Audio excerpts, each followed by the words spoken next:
Alô, amantes da história, tudo bem? Meu nome é Reinaldo Gonçalves de Santana, o seu novo professor de história do YouTube. Hoje iremos falar sobre os modelos de produção ao longo da história. Segundo a Karl Marx, professor, filósofo e jornalista, existiram ao longo da história 7 modelos de produção ao decorrer do tempo. Nada é do que a maneira pela qual os seres humanos produzem coletivamente seus meios de subsistência e se associam economicamente em sociedade ao longo do tempo. Um modo de produção é baseado no sistema socioeconômico predominante e pode ser dividido em produção, a maneira como a sociedade se constrói e se desenvolve para sobreviver através dos recursos materiais, circulação, o modo como a sociedade faz circular mercadoria, ou seja, como acontece o intercâmbio e a troca dos produtos produzidos, e o consumo, que é a forma como as diferentes classes sociais consomem a mercadoria produzida. Modo de produção primitivo. Foi o modo de produção mais antigo e que durou mais tempo e melhor geograficamente distribuído. Ocorreu ao longo da pré-história e foi estruturado com o objetivo de organizar a forma como os primeiros seres humanos se alimentavam e se relacionavam em comunidade. Neste modo de produção, todos trabalhavam juntos e recebiam recompensa pelos bens produzidos. Não existia ainda classes sociais ou estados, ou mesmo mercadoria e dinheiro. As trocas dos bens eram feitas de maneira simples e quase sempre em caráter celebrativo e solidário. Ou seja, como na pré-história ainda não existia classes sociais, não existia cidades, as pessoas que viviam naquele período viviam normalmente em tribos nômades que caçavam e coletavam frutas na selva juntos, e tudo aquilo que era colhido ou caçado era dividido de forma igual para todos os integrantes da tribo. O segundo modelo de produção antigo era o modelo de produção asiático ou antigo.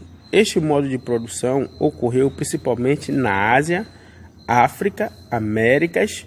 Os exemplos mais conhecidos são as civilizações egípcias, chinesas, incas, maias, astecas e mesopotâmicos.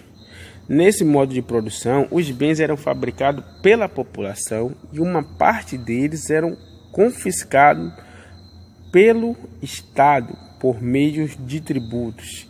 Estes eram cobrados na forma de parte da produção ou mão de obra para a construção de obras públicas como estrada, muralhas, monumentos, entre outros fatores e obras.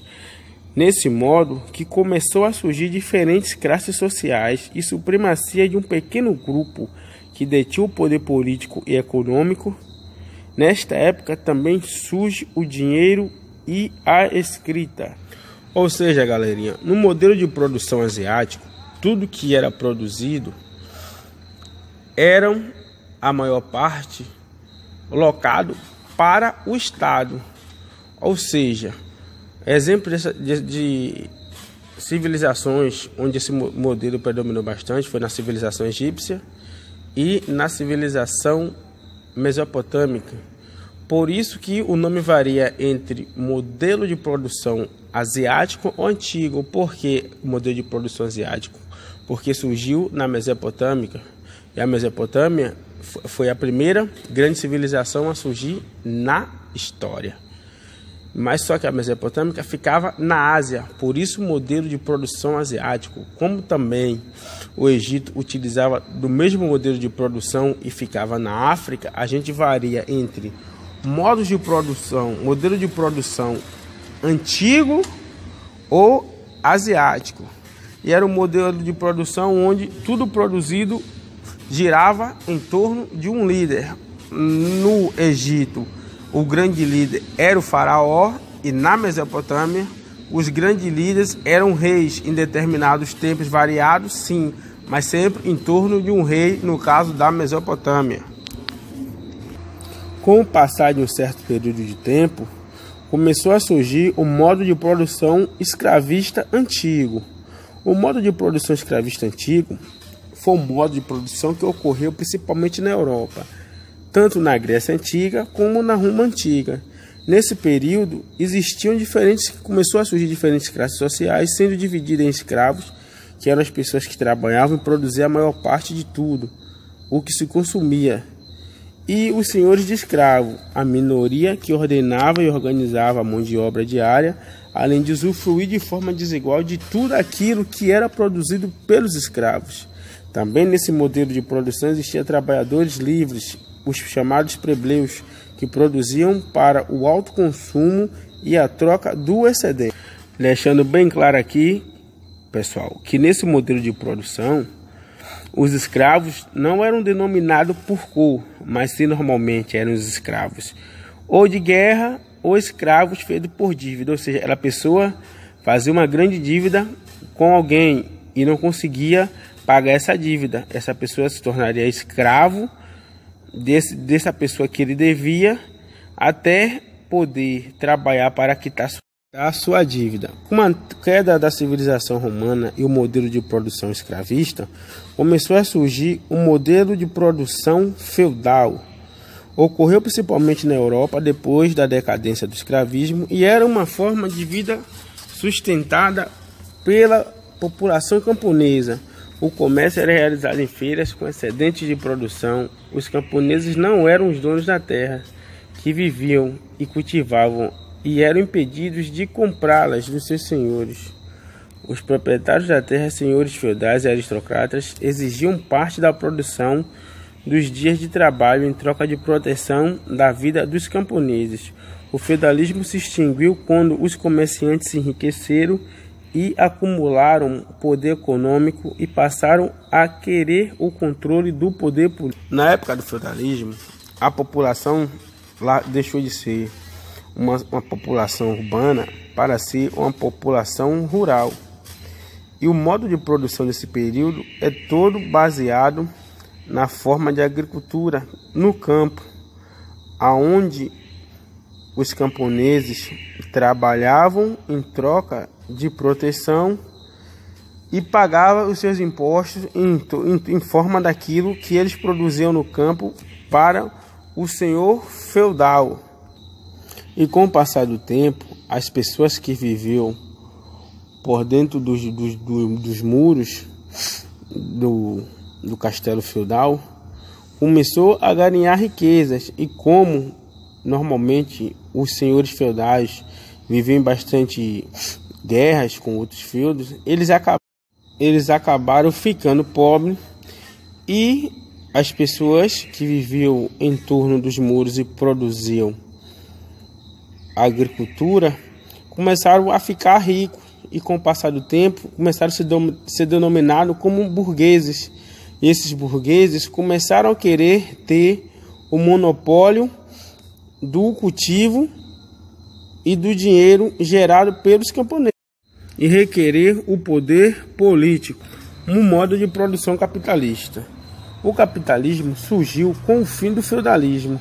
Esse se caracterizava por transformar o trabalho em mercadoria por meio do processo de assalariamento da força de trabalho, ou seja, as pessoas pararam de trabalhar em troca de proteção para trabalhar em troca de um salário, de grana. A importante transição que levou à expansão do capitalismo em todo o mundo através do colonialismo foi a concentração do poder capitalista através da fusão da autoridade do Estado e do capital. Normalmente o capitalismo é baseado na propriedade privada de empresas como fábrica, plantações, minas, escritórios, lojas, entre outras coisas, para um fim lucrativo. Outros elementos do meio de produção, como mão de obra, terra, tecnologia e capital, também são transformados em propriedades privadas e podem ser comprados e vendidos. O trabalho é muito mais importante para a produção. O modo de produção capitalista usa o dinheiro para comprar a mão de obra e combinar essa mercadoria com outros insumos, como terra, matérias-primas, etc. para produzir novos bens e serviços. O empresário também lucra com o trabalho do proletariado, porque controla os meios de produção. É um modo de produção que vemos até o dia de hoje. O modo de produção socialista, baseado na teoria de Marx e Friedrich Engels do século XIX, o modo de produção socialista foi criado com o intuito de rivalizar com o modo de produção capitalista. O plano central desse modo de produção é criar uma economia planificada, acabando com a lei de oferta e procura criada no capitalismo. Esse tipo de economia extinguiria a desigualdade entre os grupos sociais. O maior foco da produção socialista é acabar com a burguesia e promover a chamada ditadura do proletariado, onde as classes trabalhadoras passariam a ter o controle do Estado, deixando de estar aqui abaixo da burguesia. É o modelo de produção praticado até hoje em Cuba e Coreia do Norte. O modo de produção comunista, com o declínio do modo de produção capitalista, por conta de uma superprodução e oferta, passaria a ser maior do que a demanda. Por esse motivo, o modo de produção socialista assumiria um novo estilo de produção mundial, alterando-se gradativamente para o modo de produção comunista. Nesse período, a sociedade sem classes sociais, com meios de produção públicos ou coletivo e a extinção da hierarquia nas forças produtivas.